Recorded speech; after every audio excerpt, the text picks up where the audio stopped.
No episódio anterior, a gente falou sobre a masculinidade tóxica e como ela influencia nas decisões relacionadas ao comportamento violento e até mesmo suicida.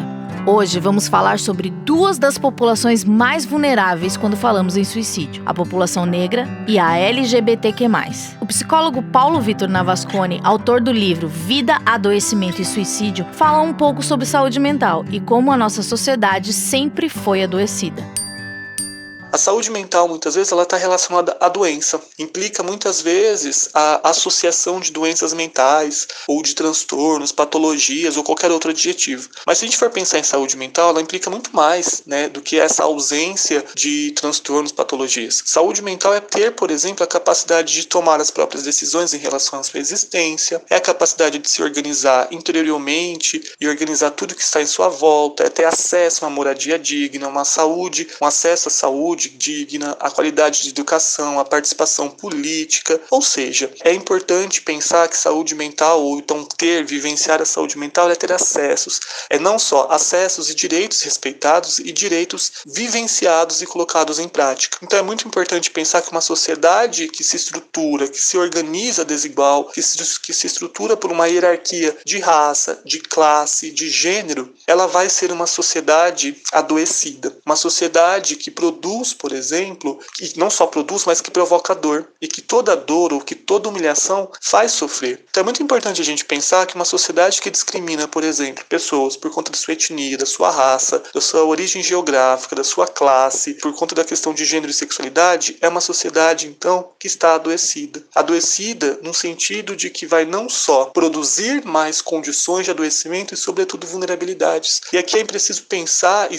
não só pensar, mas refletir sobre tudo, por que a população negra e a população LGBTQI+, e aí a gente vai pensar em outras populações, a população indígena muitas vezes, não são lidas e visualizadas como corpos dignos, como pessoas dignas de cuidado, de existência, de saúde. E aí por isso que eu falo que é necessário e é importantíssimo repensarmos e refletirmos com a nossa história. Porque se, por exemplo, em 1911, em um Congresso Internacional das Raças, João Batista de Lacerda ele não só produz, mas representa o Brasil num congresso no qual havia-se a ideia de que em 1911 a 2012 seria possível, por exemplo, exterminar corpos negros. Seria possível embranquecer o país para que o país pudesse ter ordem, progresso e desenvolvimento. Então, como pensar, por exemplo, que ainda hoje a população negra no Brasil encontra-se nas mazelas sociais, mas não é porque, por exemplo, é uma população dita inferior ou uma população vulnerável. Essa vulnerabilidade, ela é construída, ela é determinada por um contexto sócio, histórico, cultural e econômico. Então é necessário não só refletir sobre esse processo histórico e repensar o quanto que as nossas relações sociais vão produzindo sofrimento e adoecimento. Se a gente entende que o sofrimento e adoecimento ele é somente da ordem do indivíduo, somente da ordem do sujeito, é muito problemático porque a gente vai retirar uma carga social e uma carga que produz segregação, exclusão, humilhação e que faz com que a gente então culpabilize o sujeito por uma condição que não é somente responsabilidade do indivíduo. Então todo sofrimento é político e sobretudo se a gente for pensar em populações que são ou que foram discriminadas por uma série de fatores historicamente, sobretudo a população negra e a população LGBTI+. Então eu entendo e eu trabalho com a ideia de que alguns fenômenos como racismo, como LGBTfobia são determinantes de saúde, determinantes no acesso ou então no impedimento à experiência e à vivência plena do que nós estamos chamando de saúde, porque saúde é ter acesso à educação, acesso, por exemplo, à sua própria existência, a possibilidade de ir e vir sem pensar, por exemplo, sem estar utilizando mecanismos de defesa para estar em alerta, atento, para que não possa, por exemplo, levar um tiro da PM, para que eu não possa, por exemplo, sair de casa em estado de alerta, em estado de atenção constante, porque o medo muitas vezes está presente. Então, isso é não ter saúde, isso é produzir mais ainda condições vulneráveis, mas não é porque é um produto do indivíduo isolado, mas é um produto social. As principais causas associadas ao suicídio em negros são o não lugar, a falta de pertencimento, sentimentos de inferioridade, rejeição e negligência, maus tratos, abuso, violência, sentimento de incapacidade, solidão, isolamento e a vulnerabilidade social. Paulo falou um pouco mais sobre o racismo estrutural e como a gente se relaciona com ele.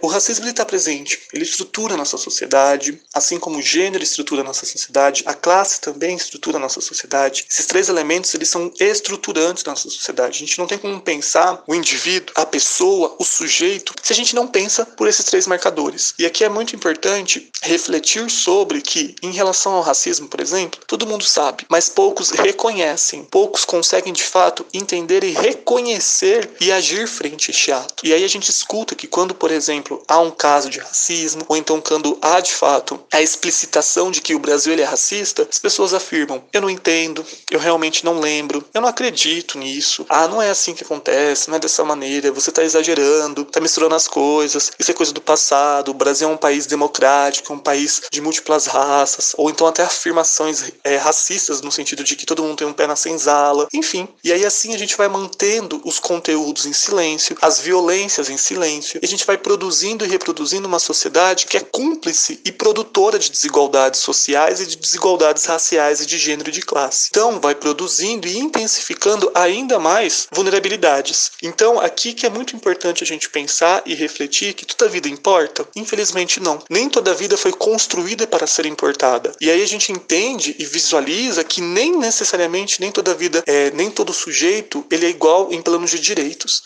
O Brasil, ele mostra muito explícito, abertamente isso, que nem em planos de direitos, de existência e de possibilidade de acesso, esse acesso não é igual para todos. E aí, cada vez mais, intensificamos um discurso pautando numa ideia de uma meritocracia, justamente para apagar e para legitimar a falsa ideia, uma querela, afirmando que o Brasil, por exemplo, seria um país multirracializado, um país plural, um país que respeita a diversidade. Na realidade, respeita a homogeneidade. E aqui é muito importante pensar e refletir que nem toda vida foi construída para ser importada. Por isso que é importante pensar e refletir que alguns corpos são corpos descartáveis. A gente mata à luz do dia e nada é feito. Não há comoção, não há choro, não há luto, porque essa vida pouco importa. Por isso que os movimentos negros, os movimentos LGBTI+, vêm tensionando e produzindo ainda mais a seguinte afirmação: vidas negras importam. Vidas negras LGBTIs ou LGBTQI+, importam e existem e resistem. É importante refletir e não só pensar sobre, mas tensionar essa discussão que nem toda vida foi construída para importar, porque a gente vive dentro de um contexto que ele não é só colonialista, no sentido de produção, por exemplo, então de realidades, de sociedades, de culturas inferiores e superiores, mas vai produzindo o modo como a gente vai entendendo, reconhecendo e até mesmo produzindo essas empatias. Porque empatia ela é um conceito que hoje em dia está cada vez mais banalizado, mas é importante pensar e refletir nesse conceito que não existe uma empatia natural. Para reconhecer a dor do outro, é preciso muito esforço. É preciso sair do meu local. É preciso sair do meu, não só do local da minha fala, mas até escuta. E aí, aqui que entra uma grande questão, que ter escuta é ter esforço, é literalmente sair e necessitar e desprender de muitas forças. E muitas vezes as pessoas não estão não só habituadas e desejam sair dessa condição, escutar o outro. Porque às vezes escutar a fala de um corpo que foi agredido não é fácil. Então é muito importante pensar e refletir que tipo de sociedade a gente vem construindo, quais são as relações sociais que nós estamos mantendo e construindo. Porque aqui é muito importante e é muito necessário refletir por que quando existe políticas públicas, ações afirmativas, sobretudo pensando então na reparação histórica, numa reparação das desigualdades e para tentar romper com esses silêncios e romper com a manutenção das desigualdades, o que a gente vê é tanta criticidade, exacerbação da violência, sobretudo das pessoas brancas, da branquitude. É preciso racializar a branquitude. O racismo não é um problema do negro apenas, é um problema sobretudo da branquitude, das pessoas brancas, a branquitude enquanto uma estrutura de poder que vai não só mantendo quem tem voz e quem tem poder a uma única voz, que é o caso da branquitude. O Paulo faz um trabalho essencial de militância e educação sobre o assunto e me explicou o conceito de vulnerabilidade social. Por exemplo, uma pessoa negra,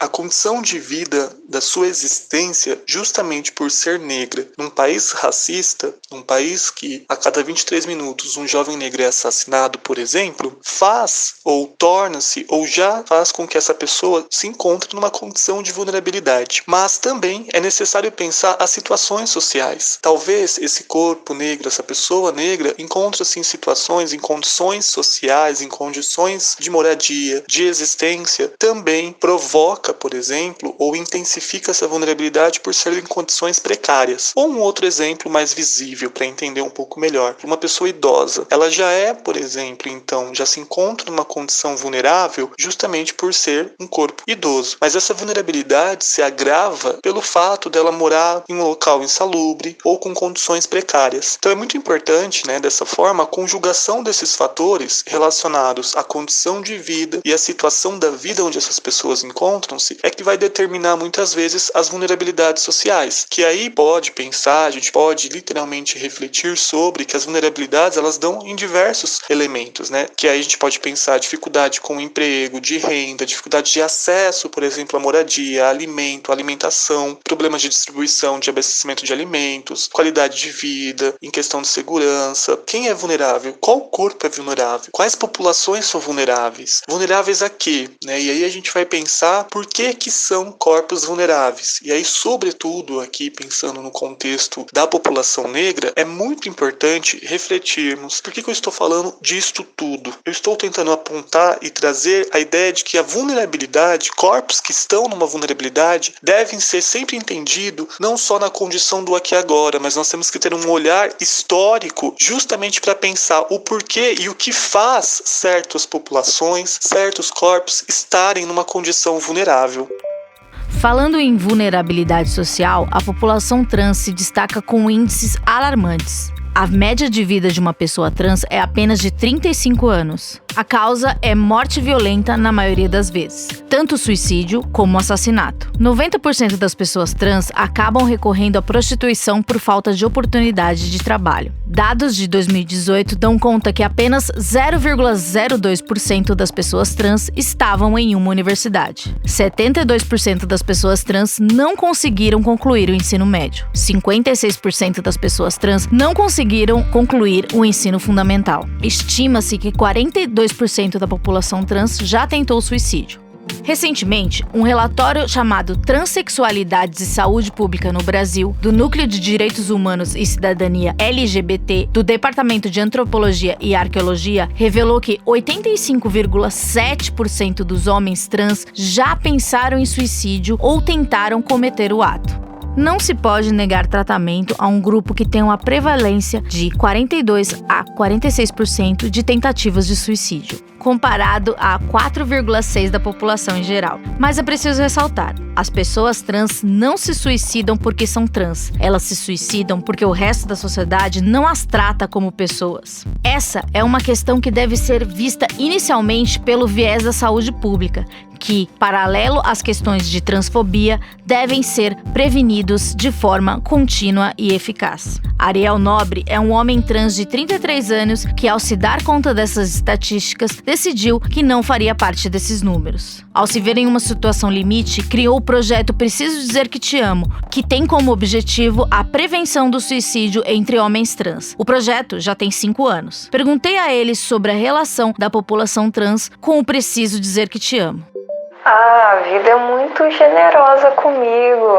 As pessoas trans e as pessoas cis demonstram muita gratidão, muita emoção pelo Preciso Dizer Que Te Amo. E isso é muito maravilhoso. É muito bom expandir o Preciso Dizer Que Te Amo, Esse amor próprio em público e expandir mesmo, assim, ter uma dimensão política, no bem-estar das pessoas trans que precisa ser difundido.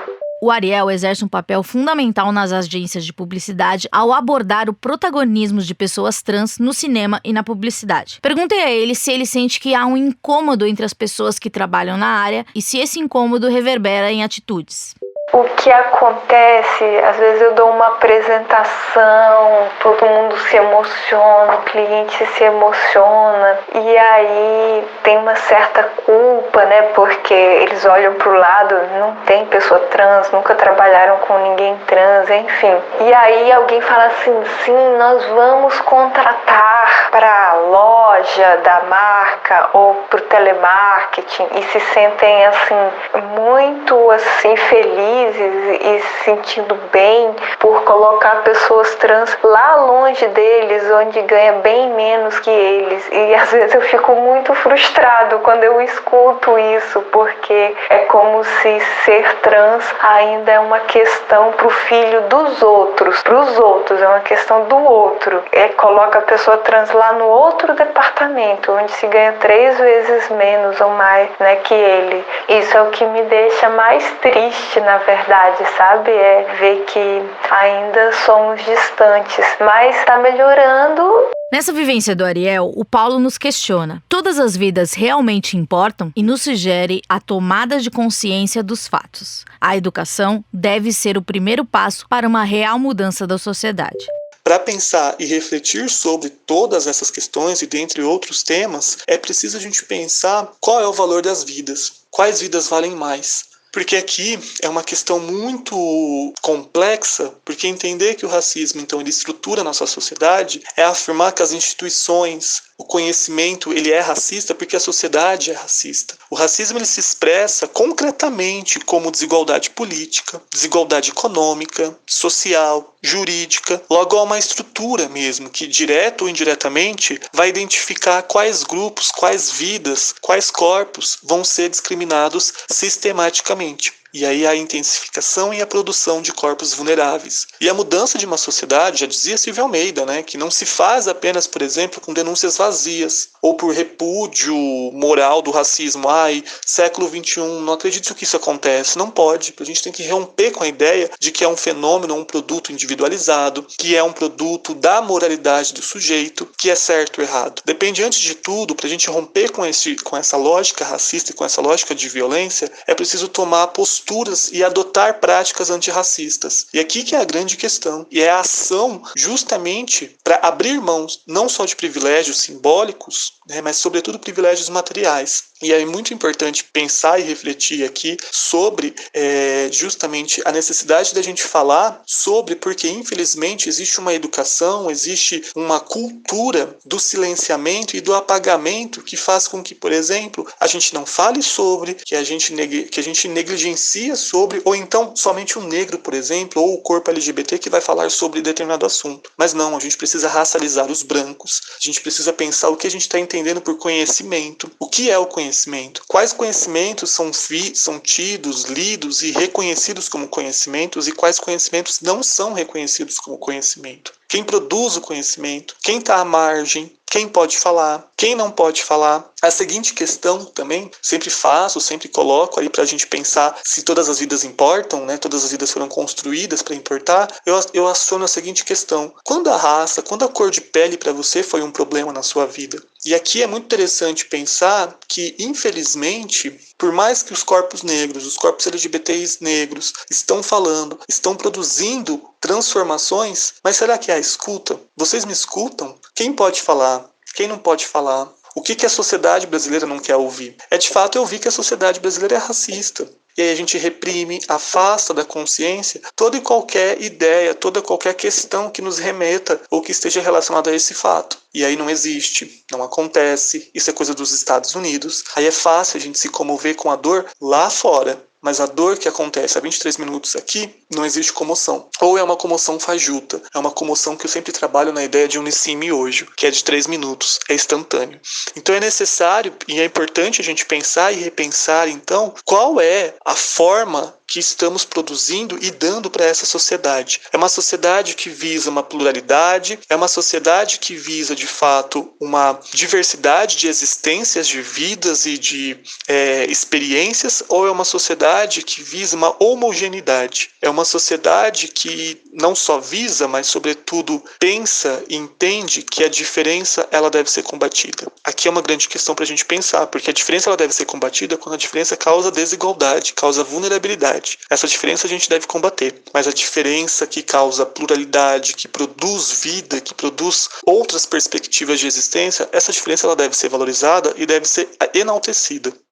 Então é necessário e é muito importante pensar a educação como sendo de fato um fenômeno, uma ferramenta, uma potência de transformação, e justamente que a educação talvez de fato é a saída, é um primeiro passo, é um primeiro elemento para tomar consciência, para que a gente possa não só tomar consciência, mas repensarmos aquilo que a gente tem dado, construído como certo, como óbvio, como correto, como a possibilidade de mudança. É preciso repensar e suspeitar do óbvio. É preciso olhar para a história para que a gente não possa repetir os mesmos erros do passado que ainda têm marcas, que deixam cicatrizes em alguns corpos, em algumas vidas. Então eu entendo e tento trabalhar justamente com a perspectiva da gente não só que a gente precisa falar sobre, mas de que modo estamos falando e como estamos falando. E aliás, existe escuta, porque é preciso falar, é preciso não necessariamente apenas falar, mas é preciso escutar, é preciso agir, é preciso transformar. E para transformar eu preciso reconhecer essa existência. Ver não basta, eu preciso reconhecer, e reconhecer é agir, é visualizar, compreender, entender, mas sobretudo agir frente a esse sistema. E eu acredito e cada vez mais tensiono essa ideia de que o racismo, o sexismo, o machismo, enfim, a LGBTfobia são problemas estruturais e que não dependem, que não diz respeito apenas desses corpos que são vítimas de um sistema, mas diz respeito de toda uma sociedade. Então não haverá justiça social se não haverá, por exemplo, uma justiça cognitiva, uma justiça do conhecimento. Então é fundamental, é essencial repensarmos as nossas práticas, os nossos saberes, bem como aquilo que a gente vem produzindo como verdade. Verdade para quem? Verdade para qual grupo? Então é mais ou menos nessa perspectiva que eu tento pensar e trabalhar justamente de como abordar um tema que ele é pesado, ele é difícil, delicado, mas sobretudo é pensar na humanização desses temas. E aí é refletir sobre qual é a sociedade que a gente tem construído, que tipo de humanidade nós temos construído, qual é o papel da educação numa luta antirracista, numa luta antissexista. Qual que é o papel? É o papel não só de ouvir, de reconhecer, mas de mudar, de agir. E aí é pensar, por exemplo, quantos autores e autoras negras não só temos colocado, por exemplo, utilizado, lidos, mas sobretudo, para além de ações microdiárias, mas é preciso repensar também uma mudança estrutural, porque o racismo, ele literalmente faz adoecer. E aqui é muito importante que ninguém sofre porque é negro. O que faz, por exemplo, produzir sofrimento e adoecimento é o racismo, é essa estrutura. Então é necessário a gente pensar e refletir como estamos construindo essa sociedade. Segundo a OMS, 9 em cada 10 mortes por suicídio podem ser evitadas, e a prevenção é fundamental. O assunto ainda é considerado tabu, e é fundamental que em momentos difíceis as pessoas consigam pedir ajuda para familiares, amigos ou a um médico. Este mês, o Centro de Valorização da Vida, o CVV, realiza a campanha Setembro Amarelo, de prevenção ao suicídio. Quem precisar de ajuda pode ligar para 188 a qualquer hora do dia ou da noite, ou pelo site através do chat. Paz nos estádios.